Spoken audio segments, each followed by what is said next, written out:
কান্না ভেজা চোখে কুকুর হত্যার বিচার দাবিতে থানায় হাজির হন এলাকার শতাধিক মানুষ।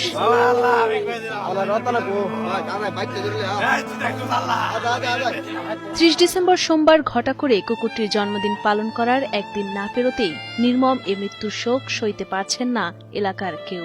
যারা আমাদের লাবলুর ভিডিওগুলো প্রতিনিয়ত ফেসবুকে দেখে তারা বুঝতে পারে আমাদের লাবলুর স্বভাব চরিত্র এবং কতটা আন্তরিকতা ছিল এই লাবলুর মাঝে।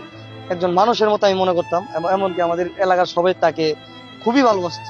এটা আমার ছোট থেকে পালি। তার বাবা ছিল, বাবাটাও মারা গেছে লাবলু। তো লাবলুর বয়স আনুমানিক 6 বছরের মতো। তো দেখতেই পারছিলেন এই ঘটনার একদিন আগে তার জন্মদিন অনুষ্ঠান পালন করলাম খুবই সুন্দরভাবে। তো পরের দিনে ছোট্টতার জেরে মানে লাবলুকে নিয়ে যে আমরা কন্টেন্ট তৈরি করি, প্রচুর পরিমাণে ভিউ যাইতেছে ফেসবুকে। তো ভাইরাল একটা কুকুর এত আদর যত্ন করতেছি, এটা দুইজন মানুষের সহ্য হয় না। জানা যায় ৩১ ডিসেম্বর মঙ্গলবার নরসিংদীর রায়পুরা পৌর শহরের রামনগরহাটি এলাকায় লাবলু নামের কুকুরটিকে টেটাবিদ্ধ করে হত্যা করা হয়।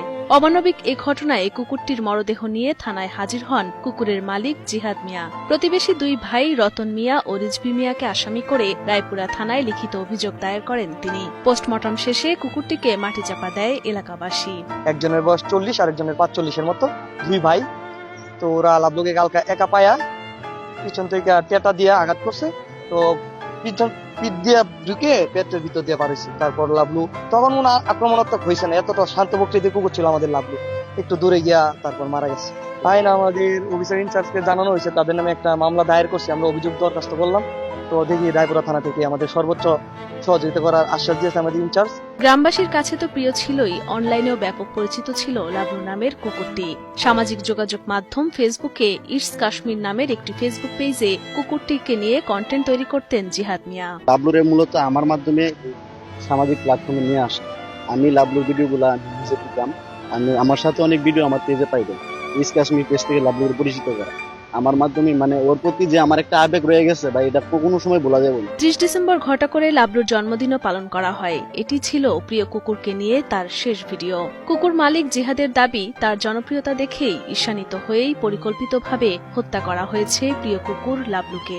অভিযুক্তদের বিরুদ্ধে গ্রেপ্তারি প্রচেষ্টা সহ আইনগত ব্যবস্থা নেওয়া হবে বলে জানান রায়পুরা থানার ওসি আদিল মাহমুদ।